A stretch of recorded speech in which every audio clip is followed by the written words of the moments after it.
నమస్తే, welcome to Leo news. అధికారం చేతిలో ఉంది కదా, ఆదుకునేవాడు ఉన్నాడు కదా అని చెప్పి సోషల్ మీడియాలో రెచ్చిపోయి పోస్టులు పెట్టిన వాళ్ళందరి పరిస్థితి ఇప్పుడు అగమ్యగోచరంగా మారింది. ఇప్పటికే వర్రా రవీంద్రారెడ్డి లాంటి వాళ్ళను అరెస్ట్ చేసి, అలాగే బోరుగడ్డ అనిల్ లాంటి వాళ్ళను అరెస్ట్ చేయడం కూడా మనం చూసాము. ఇక నెక్స్ట్ పోసాని కృష్ణమురళి కావచ్చు, అలాగే సజ్జల భార్గవరెడ్డి కావచ్చు, అలాగే జగన్మోహన్ రెడ్డి మేనల్లుడు అర్జున్ రెడ్డి, వీళ్ళందరికీ కూడా మరి నోటీసులు ఇవ్వడం అయితే జరిగింది. ఇక దీంట్లో సజ్జల భార్గవరెడ్డి అయితే నేను విదేశాల్లో ఉన్నాను, విచారణకు రావడానికి టైం కావాలని కోరారు. మరి దీనికి సంబంధించి టైం ఇచ్చినట్టు కూడా ఎక్కడ చెప్పట్లేదు. ఇంకా ముఖ్యంగా రామ్ గోపాల్ వర్మన్ అయితే మరి ఎన్నిసార్లు ఎంక్వైరీకి పిలిచినా ఆయన రాలేదని చెప్పి ఈరోజు డైరెక్ట్గా ఆయన పోలీసులు ఇంటికి వెళ్ళడం అయితే జరిగింది. మరి ఆయన అరెస్ట్ ఈరోజు ఉండబోతుందా? ఓవరాల్గా మరి ఈ సోషల్ మీడియా పోస్టులపై కూటమి ప్రభుత్వం అయితే కూడా చూపిస్తున్నట్టే తెలుస్తోంది. వీటి గురించి మరింత సమాచారం తెలుసుకుందాం. మనతో పాటు ఉన్నారు సీనియర్ పొలిటికల్ అనలిస్ట్ ప్రసాద్ కానుమల్లి గారు. నమస్కారం సార్. నమస్తే సార్, ఈరోజు రామ్ గోపాల్ వర్మని అరెస్ట్ చేయడానికి పోలీసులు ఆయన ఇంటి వద్దకు వెళ్ళినట్టు తెలుస్తోంది. అంటే పలుమార్లు విచారణకు వస్తానని ఆయన రాకపోవడం కావచ్చు, హైకోర్టులో ఆయన పిటిషన్ వేసినా కూడా హైకోర్టు కూడా కొట్టేసిన తర్వాత కూడా ఆయన విచారణకు రాలేదు. మరి కానీ ఆయన ఇంట్లో లేడు అని పోలీసులకు చెప్తున్నారంట. మరి ఆయన దొరికితే అరెస్ట్ చేసే అవకాశం ఉందంటారా? అలాగే మరోపక్క చూసుకుంటే పోసాని కృష్ణమురళి గారు కూడా మీడియా ముందుకు వచ్చి మరి సిఐడిలో కేసు నమోదైన నేపథ్యంలో క్షమాపణ చెప్పడం జరిగింది. అలాగే నేను రాజకీయాల్లో ఇంకా రాను మాట్లాడనని చెప్పడం కూడా జరిగింది. ఇంకా భార్గవరెడ్డి గారు విదేశాల్లో ఉన్నా అని చెప్తున్నారు. ఇలా మాట్లాడేసి ఇప్పుడు కేసులు ఎప్పుడైతే నమోదయ్యాయో, ఇప్పుడు విదేశాలకు పారిపోవడం కావచ్చు, ఈ క్షమాపణలు కావచ్చు, ఈ ఉండి లేదని చెప్పడం కావచ్చు, వీటన్నిటిని ఎలా చూడొచ్చు అంటారు? అండ్ ఈ అరెస్ట్ అయిన తర్వాత కూడా ప్రజల్లో చాలా నిరుత్సాహం వస్తుంది. అరెస్ట్ అయిన వాళ్ళు అరెస్ట్ అయినట్టు బెయిల్ మీద బయటికి రావడం కూడా ఒకంత ప్రజలను నిరుత్సాహపరుస్తున్న పరిస్థితి. సో ఓవరాల్గా మీరేం చెప్తారు ఈ సోషల్ మీడియా సైకోల్ గురించి? సో ఒకటమ్మా, డెఫినెట్గా మీకు ఒక మాట చెప్పదలుచుకున్నాను. అంటే చంద్రబాబు నాయుడు గారు ఒక మెంటాలిటీ కానీ ఆయన వ్యక్తిత్వం ప్రకారం ఏంటంటే ఒకళ్ళు వేధించాలి, ఒకళ్ళని ఇబ్బంది పెట్టాలి, లేకపోతే ఒకళ్ళని రాజకీయంగా వాళ్ళని అణిచేయాలనే ఒక వ్యక్తిత్వం ఆయనది కాదు.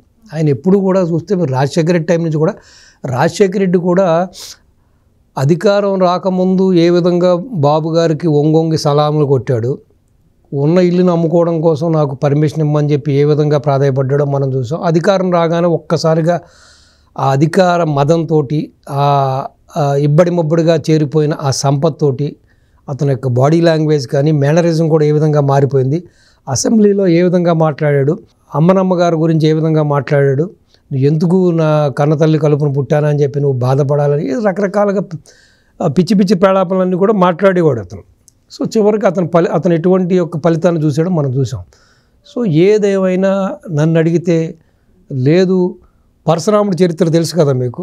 ఆయన ఎంతసేపు కూడా పూజలు పునస్కారాలు, ఒక సద్బ్రాహ్మణుడు అతను తనేంటో తనది అటువంటి వాడు గండ్రగోడలు పట్టుకుని ఏ విధంగా ఒక మొత్తం క్షత్రియ వంశాన్ని సర్వనాశనం చేశాడో మనం చూసాం. కెలికి. అలాగే బాబు గారు కూడా ఎంత శాంతమూర్తి కూడా ఈ రోజులు ఎంత ఉక్కుపాదం పోది ఈ విధంగా వీళ్ళ మీద చర్యలు తీసుకుంటున్నారంటే దానికి కేవలం ఈ యొక్క ఉన్మాదుల దుశ్చర్యలే, ఈ ఉన్మాదుల యొక్క వృత్తి ప్రవృత్తి. సో ఎందుకు మన పని మనం చేసుకుందాం, నాది ఎంతసేపు డెవలప్మెంటు, నాది ఎంతసేపు రాష్ట్రాన్ని ఏ విధంగా గట్టునేయాలి, రాష్ట్రాన్ని ఏ విధంగా ముందుకు తీసుకురావాలి, ఏ విధంగా ఎంప్లాయ్మెంట్ జనరేట్ చేయాలి, ఏ విధంగా సంపదను సృష్టించాలి, ఏ విధంగా ఆంధ్ర రాష్ట్రాన్ని అగ్రగామిగా నిలపాలనే ఆలోచన ఉన్న వ్యక్తి కూడా ఈ రోజున ఇంత అగ్రెసివ్గా ముందుకు వెళ్తానికి కారణం వీళ్ళ యొక్క చర్యలే. ఆయన కూడా చూచి విసిగి వేసారిపోయాడు ఆయన. రెండోది, శ్రీకృష్ణుడు కూడా మేనమామ శిశుపాలుడికి సరే మేనమామ కదా ఏదో ప్రేలాపాలు పేలుతున్నాడు, ఏదో చేస్తున్నాడు అని చెప్పి 100 తప్పుల వరకు కాచాడు. అదేవిధంగా తర్వాత ఏం చేశాడు, శిశుపాలుడికి తల తీసి పక్కన పెట్టాడు, మేనమామని కూడా చూడాల. ఈయన కూడా ఎంతో సమయం ఇచ్చారు. ఈవెన్ అధికారంలోకి వచ్చిన తర్వాత కూడా సమన్వయం పాటించారు. ఎంత పెద్ద భారీ ఎత్తున విజయం వచ్చినప్పుడు కూడా అవసరమైతే over night within 24 hours 48 hours within 1 week లేకపోతే వితిన్ 1 monthలో వీళ్ళందరినీ వైండప్ చేసి లోపలేసి మక్కిలు ఎరగదీసి వీళ్ళకి బుద్ధి చెప్పి పంపించవచ్చు. అప్పుడు కూడా పట్టించుకోలేదు. కానీ వీళ్ళ యొక్క అల్పబుద్ధులు కదా వీళ్ళు. సో చంద్రబాబు నాయుడు మెత్తటోడు, చంద్రబాబు నాయుడు పిరుకోడు, చంద్రబాబు నాయుడు మనం ఏం చేసినా మనల్ని ఏం అనలేనివాడు, అసమర్థుడు అని రకరకాల వీళ్ళే ఊహించుకున్నారు. So Chandrababu Naidu is a toughest man. ఎవరికి తెలియదు అదే. మరి ఎప్పుడు కూడా కాముగా ఉండేవాడు, వీళ్ళలాగా పిచ్చి పిచ్చిగా వాగి ఇలాగ ఉత్తర ప్రగల్భాలు పలికివాడే నిజమైన పిరికివాడు. జగన్మోహన్ రెడ్డి నిజమైన పిరికివాడు. ఎప్పుడు కూడా చంద్రబాబు నాయుడు గారు అధికారం ఉన్నా లేకపోయినా పరదాలు కట్టుకు తిరగలేదు. రోడ్డు పక్కన చెట్లు చేమల్ని మొక్కల్ని ఆయన తెగ నరకలేదు.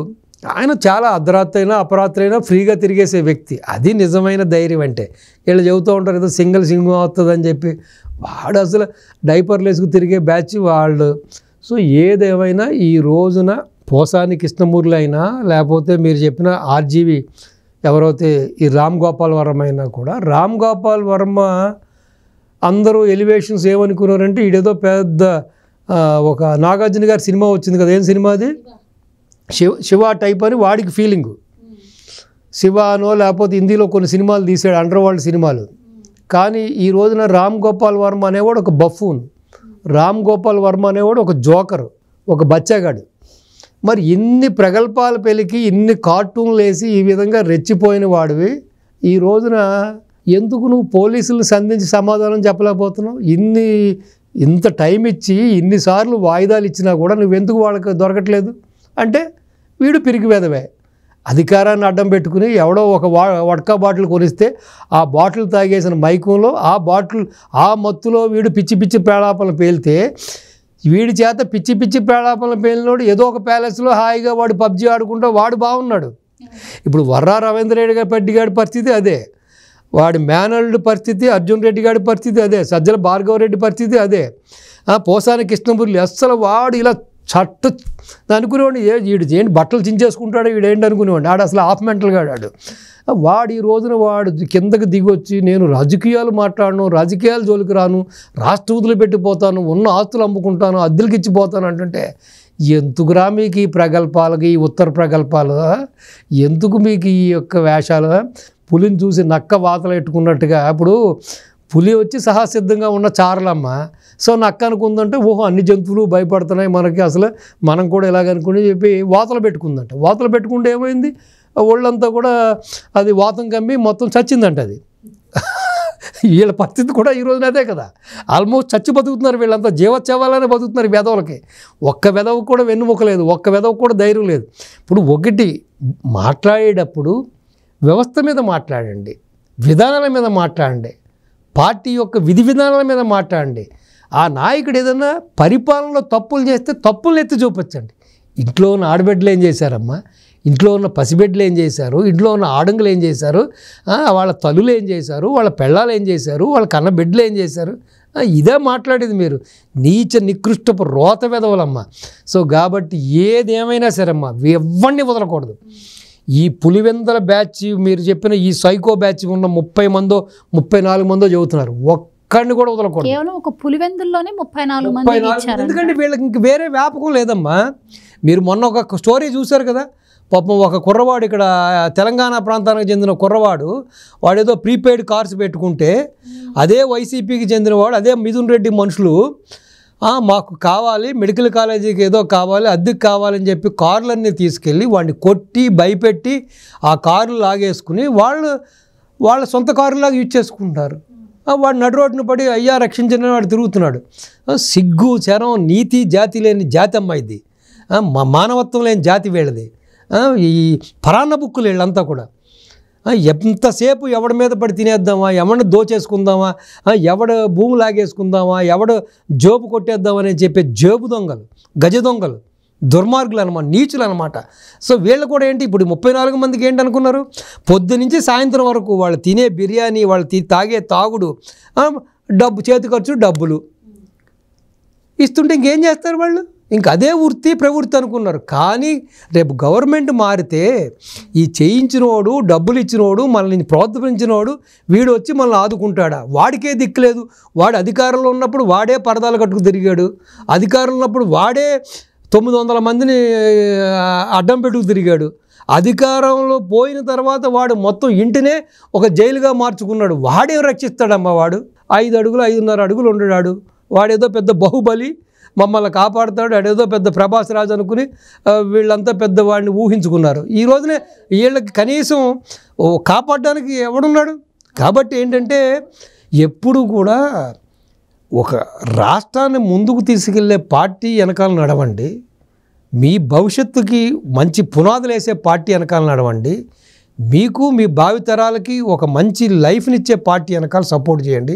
ఇటువంటి నీచ నికృష్టుడు పార్టీ ఇప్పుడు ఎన్టీ రామారావు గారు రాకముందు బీయింగ్ ఏ తెలుగు మాలాంటి వాళ్ళు ఎక్కడైనా నార్త్ ఇండియా వెళ్తే కిదర్ సే ఆయా మద్రాసి మద్రాసి అనేవాళ్ళు. అంటే ఎవడనే సరే వాడు ఆంధ్ర రాష్ట్రం నుంచి ఎవడు ఎక్కడి నుంచి వెళ్ళినా సరే తెలుగు వాడిని మద్రాసి అని పిలిచేవాళ్ళు. అటువంటి సంస్కృతి పోయి తెలుగు వాళ్ళ ఆంధ్ర వాళ్ళ ఎన్టీఆర్ కా స్టేట్ వాళ్ళ చంద్రబాబు నాయుడు కా స్టేట్ ఆ విధంగా ఆ తర్వాత తెలుగువాడి ఖ్యాతిని అంతర్జాతీయ స్థాయికి తీసుకెళ్ళిన మహానుభావుడు నారా చంద్రబాబు నాయుడు గారు. ఇది అన్ని రంగాల్లో కూడా అటు తనదైన స్టైల్లో గవర్నమెంట్ ఫంక్షనింగ్లో కానీ డాష్ బోర్డు కానీ లేకపోతే వివిధమైన వినూత్నమైన ప్రదర్శనతోటి పేపర్లెస్ డిజిటల్ ఒక గవర్నమెంట్ నడపడంలో కానీ రకరకాలైన వినూత్నమైన సాఫ్ట్వేర్ ఐటీ రంగాల్లో ఎన్నో కుటుంబాలకు ఆయన దారి చూపించిన దార్శనికుడు. అటువంటిది ఈ రోజున తెలుగువాడి చరిత్ర, తెలుగువాడు ఘనకీర్తి, పూర్తిగా గతమెంతో ఘనకీర్తి గలవాడ చెయ్యెత్తి జైకూడు తెలుగువాడు అనుకుంటే ఈ రోజున చెయ్యెత్తి చీకొడుతున్నారు మనల్ని. ఈ విధంగా న్యూయార్క్ FBI వరకు తీసుకెళ్ళాడు ఈ నికృష్టుడు, CBI నుంచి అక్కడ వరకు తీసుకెళ్ళాడు. కాబట్టి ఇప్పటికైనా సరే అతన్ని ఆదరించి వాళ్ళు కులం పేరుతోటో మతం పేరుతోటో ఇప్పటికైనా మారండి, మనుషులుగా మారండి. అయ్యేం డబ్బులమ్మా బయటకు వచ్చి కష్టపడి ఏదైనా చిన్న వ్యాపారమో చిరు వ్యాపారమో జాబో చేసుకుంటే అంతకు మించి డిగ్నిఫైడ్గా బతకొచ్చు. ఇంతమంది చేత చీకొట్టించుకుంటా, ఇంతమందిని హింస పెడతా, ఇంతమంది ఆడబిడ్డలకి వాళ్ళకి కడుపు మంటకు లోన్ అవుతూ ఇంతమందిని మానహరణం చేస్తా బతికే బతుకు ఒక బతుకు కాదు కదా. ఇప్పుడు సోషల్ మీడియా అంటే ఇంకా ఈ విధంగా తెగించి భరించి మాట్లాడడం కాదు కదా. సో కాబట్టి రామ్ గోపాల్ వర్మ అయినా పోసానైనా అది వర్రా రవీంద్రారెడ్డి అయినా అర్జున్ రెడ్డి అయినా వాడు ఏ రెడ్డి అయినా సరే డెఫినెట్గా తోలు తీయవలసిందే. ఇంకో విషయం అమ్మ, ప్రతివాడు హీరో కాలేడు. వీళ్ళంతా కూడా ఎంటర్టైనర్స్, బఫూన్స్, జోకర్స్ వీళ్ళంతే. హీరో అంటే దానికి ఒక స్టేజ్ ఉండాలి, దానికి ఒక క్యారెక్టర్ ఉండాలి. రియల్ హీరో అంటే ఒక నారా లోకేష్ ఒక హీరో, పవన్ కళ్యాణ్ గారు ఒక హీరో, చంద్రబాబు నాయుడు గారు ఒక hero, so NTR Ramarao hero. అంతేగాని ప్రతివాడు హీరో కాదు. మిగతా ఎవడైనా సరే దే ఆర్ ఓన్లీ ఎంటర్టైనర్స్. వాడు మనకి మనం ఇచ్చిన 10కో 100కో 50కో ఒక 2-2.5 గంటలు ఎంటర్టైన్మెంట్ ఇస్తాడు, అంతవరకే. వాడిని ఏదో మనం ఊహించుకుని వాడిని ఎత్తి మీద పెట్టుకుంటే వాడు చివరికి ఇదిగో ఇలాగే ఉంటుంది. రామ్ గోపాల్ వర్మ స్టోరీ లాగా ఉంటుంది. వాడి ప్రగల్భాలు, వాడి కవర్లు, వాడి వితండవాదాలు ఎలా ఉండేది. ఈ రోజున వాడు పోలీసులు ఫేస్ చేయలేకపోతున్నాడు. మొన్నటి వరకు వాడేదో పెద్ద అల్లూరు సీతారామరావు ఫీల్ అయ్యాడు. ఈ రోజున వాడు ఒక బురద పాము అని తెలిసిపోయింది మనకి. మొన్నటి వరకు ఆనకొండలా ఫీల్ అయ్యాడు. కాదు, వాడు ఒక ఈ రోజున బురద పాములాగా వాడు బయటపడిపోయింది వాడి స్వరూపం. కాబట్టి ఏదేమైనా సరే ఎవడు ఎంత పొజిషన్లో ఉన్నా సరే ఫ్యూచర్లో ఇటువంటి యొక్క కామెంట్లు పెట్టడానికి, ఇటువంటి యొక్క మానహననం చేయడానికి ఎవడు సాహసించినా సరే వాడు వెన్నులో చలి పుట్టాలి అంటే కూడా, సాహసం చేయకూడదంటే కూడా, ఇప్పుడు ఎవరైతే ఈ కల్ప్రిట్స్ ఉన్నారో, ఎవరైతే ఈ యొక్క ముష్కరులు ఉన్నారో వీళ్ళందరినీ కఠినంగా శిక్షించాలి. ఆ దిశగా ఉమ్మడి ప్రభుత్వం ప్రయత్నం చేయాలి. అదేవిధంగా జగన్మోహన్ రెడ్డి యొక్క ఈ అవినీతి ఏదైతే ఉందో, ఈ 1750 కోట్ల రూపాయల అవినీతి ఏదో ఉందో దీన్ని కూడా త్వరితగతిన గెలిచి, అలాగే రాష్ట్రంలో జరిగిన అవినీతి అంతను కూడా బట్టబయలు చేసి బహిర్గతం చేసి, అలాగే ఉన్న పాత ఈడీ కేసులు, CBI కేసులు అన్నీ కూడా బయటకు తీసి, ఇప్పుడు బాబు గారి కోర్టులో బాల్ ఉంది. ఎందుకంటే అది మీకు తెలుసు, నాకు తెలుసు. జగన్మోహన్ రెడ్డి లింకు ఎట్నుంచి ఎటు వెళ్ళిందో, ఎవరిని కాపాడడానికి ప్రయత్నం చేస్తారో కాబట్టి ముందు వీడిని శిక్షిస్తండి, తర్వాత వాడిని మీరు వదులుకుంటారో లేకపోతే నెత్తిన పెట్టుకుంటారో అని చెప్పి ఒక మాట కానీ బాబు గారు చెబితే 24 అవర్స్లో వీళ్ళు లోపల ఉంటాడు. ఆ దిశగా బాబు గారి చర్యలు తీసుకోవాలని వారిని నేను అభ్యర్థిస్తూ మీ ద్వారా ఆకాంక్షిస్తున్నాను. Right sir, thank you sir. నమస్తే అమ్మా. Please subscribe to Leo News for more videos.